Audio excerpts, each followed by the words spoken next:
Agradecemos que mantenga usted su sintonía con Voz TV, el canal del orgullo nicaragüense. Recuerde, también estamos disponibles en las redes sociales, en Facebook o en Twitter. Ahora les dejamos con nuestro colega Francisco Fajardo. Él nos presenta el segmento Reporte Bursátil. Adelante.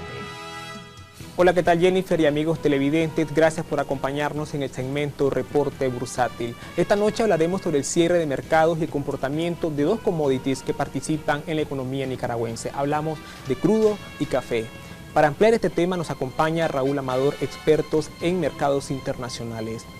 Muy buenas noches, Raúl, gracias por acompañarnos en esta noche. Gracias. Contanos un poco, Raúl, ¿cuál ha sido el cierre de los mercados internacionales el día de hoy? Bueno, veamos algo interesante que está pasando hoy. Hoy salieron unos indicadores macroeconómicos, como por ejemplo el PIB anualizado de los Estados Unidos. Se esperaba que este reportara en 2.8% de crecimiento, pero realmente se reportaron un 3%, que lo vemos aquí. Otro índice interesante fue el índice manufacturero, que se reportó en 64, esperando un 61. Entonces, estas fueron noticias muy interesantes que, en teoría, ¿verdad?, se debería de ver que el mercado empiece a subir. Otro índice que salió el día de hoy fueron los inventarios del petróleo o del crudo. Esto se esperaba una suba, digamos, un incremento en los barriles de petróleo de 1.4 millones, pero realmente se subieron en 4.2, o sea, hubo menos demanda de este producto. Y vamos a ver qué es lo que sucedió en el mercado con respecto a eso. Interesante ver cómo sirve o funciona la psicología, ¿verdad?, en los mercados. Hoy, ¿qué pasó? Salieron los indicadores bastante positivos, pero ¿qué sucede? El mercado, vemos que hoy cae el Dow Jones y el S&P 500 abajo casi medio punto, cuando estuvimos ayer casi 1% arriba. Entonces, ¿qué está indicando esto en los mercados? Que puede ser una señal de reversión de la psicología para los inversionistas. O sea, puede estar pasando que necesiten demasiadas buenas noticias, o sea, que todo salga extremadamente bien para que el mercado continúe subiendo o continúe con la trayectoria que lleva. O sea, al momento llevamos en 2 meses 8% arriba, cuando el año pasado tuvimos menos 7% en los mercados. Entonces ya vemos que el mercado está un poco sobreextendido en esta manera de ver los mercados, ¿no? Entonces sí estamos esperando que o posiblemente pueda haber una pequeña corrección en estos mercados, y así como vemos que cambia la psicología. O sea, si los mercados y las noticias salen positivas, pero el mercado reacciona negativamente, es que ya se estaban esperando estas cosas. Entonces, si no salen eventos macroeconómicos que mejoren las expectativas, el mercado más bien lo que va a suceder es caer. Estas proyecciones estaban previstas, Raúl, desde el año pasado, y ¿qué apuntan entonces este crecimiento para el cierre del 2012? Bueno, se espera que haya una pequeña corrección en los mercados. Todos los problemas que hay en Grecia, ¿verdad?, se están solucionando, están saliendo con los paquetes de ayuda. Pero, como te digo, ¿verdad?, llevamos 2 meses de una subida bastante fuerte, en el cual se espera que los próximos meses posiblemente haya una caída o una corrección. No estamos diciendo que vamos a entrar en crisis, como vemos, o sea, los indicadores macroeconómicos no están buenos, pero como ya el mercado está sobreextendido, se ve la psicología del inversionista como necesita mejores noticias para que siga subiendo.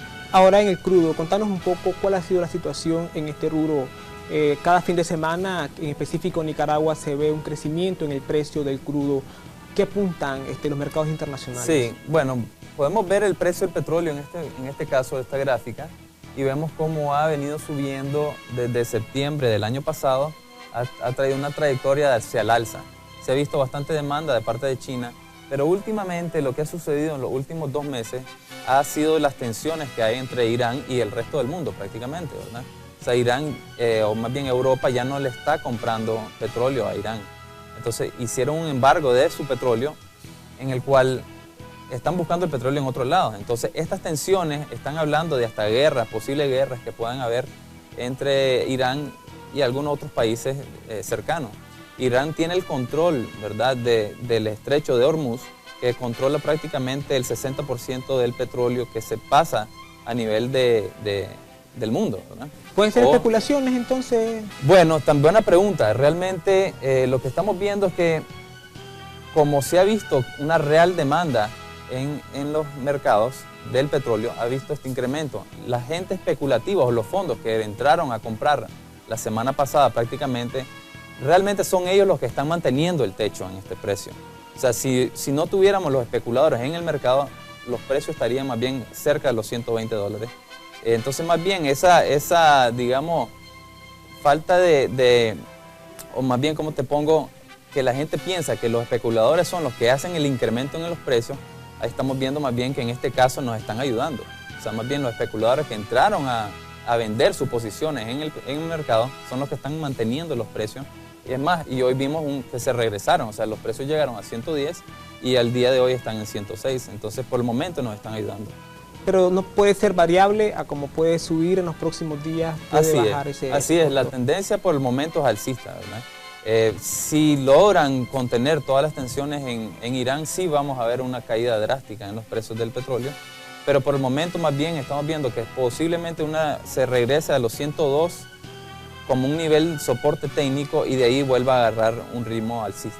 ¿De cuánto estamos hablando que puede regresarse a 102 arriba? Esto podría suceder en los próximos días, en las próximas semanas, ¿verdad? El precio del petróleo es bastante volátil, especialmente en tiempos de crisis, ¿verdad? Cuando hay tensiones de este tipo.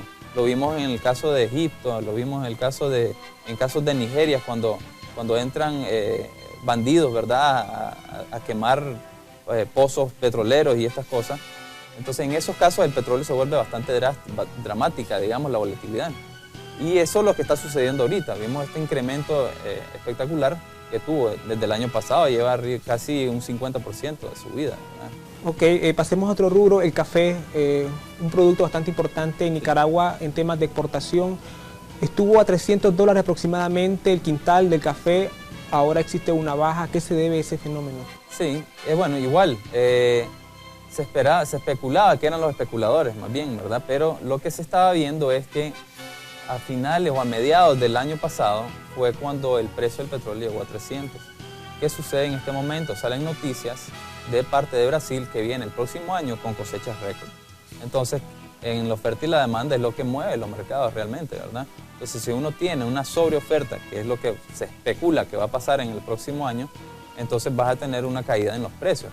Y vemos la tendencia que ha traído, ¿verdad? O sea, vemos este canal hacia la baja después de una subida tremenda. Claro, no te dice que va a continuar esta caída, pero si sigue rompiendo nuestros niveles técnicos, sí esperamos que los precios lleguen posiblemente a 180, algunos están hablando de 160. Como estábamos hablando en la vez pasada que tuvimos nuestras sesiones, ¿verdad? Hablando del café y cómo fijar en futuro, nosotros estuvimos hablando a mediados del año pasado que era un buen momento estar fijando futuros en bolsa, ¿verdad? Porque tenías precios que nunca lo habías tenido, o bueno, tenías casi 15 años de no tener estos precios, entonces era el momento preciso, ¿verdad? Sobre todo con lo que nos estaban indicando los indicadores, de fijar. ¿Qué pasó la semana pasada? Estuvimos hablando alrededor de los 220, estuvo el café, que si rompía hacia abajo este soporte, entonces el próximo nivel de soporte eran 200, en el momento que nos encontramos ahorita, 203, ¿verdad? ¿Qué retos tendrían entonces los productores de café nicaragüense para incrementar esta sobredemanda que tendría Brasil el próximo año? Bueno, lo que estamos viendo el reto es que realmente sí salgan la sobreproducción, ¿verdad? O sea, si sale la sobreproducción en los mercados brasileños y colombianos, entonces sí vamos a tener una caída en los precios del café. Lo que sucede usualmente es cuando hay una expectativa bastante alta de que va bien una cosecha récord y sucede un factor pequeño, ¿verdad? Que puede ser el clima, por ejemplo. Entonces que le llueva demasiado o que no llueva del todo, ¿verdad? Que haya una helada. Entonces en estos casos el precio, como ya viene la expectativa de que va hacia abajo, cuando sucede un cambio bastante fuerte en la mentalidad del inversionista o del productor, entonces estos precios podrían brincar bastante rápido. Se espera, ¿verdad?, que a pesar de esta caída que estamos teniendo, como venimos de $150 a los $300, una caída a los $200 tampoco es así de tan fuerte, ¿verdad?, que se puede especular que hay una tendencia hacia la baja. Más bien lo que estamos viendo es que es una corrección y posiblemente se mantengan estos niveles y vuelvan a subir. Siempre y cuando mantengamos los niveles técnicos que estábamos hablando. O sea, si el precio del café cae y rompe los $200, que es un nivel bastante psicológico más que todo, posiblemente caemos a los 180.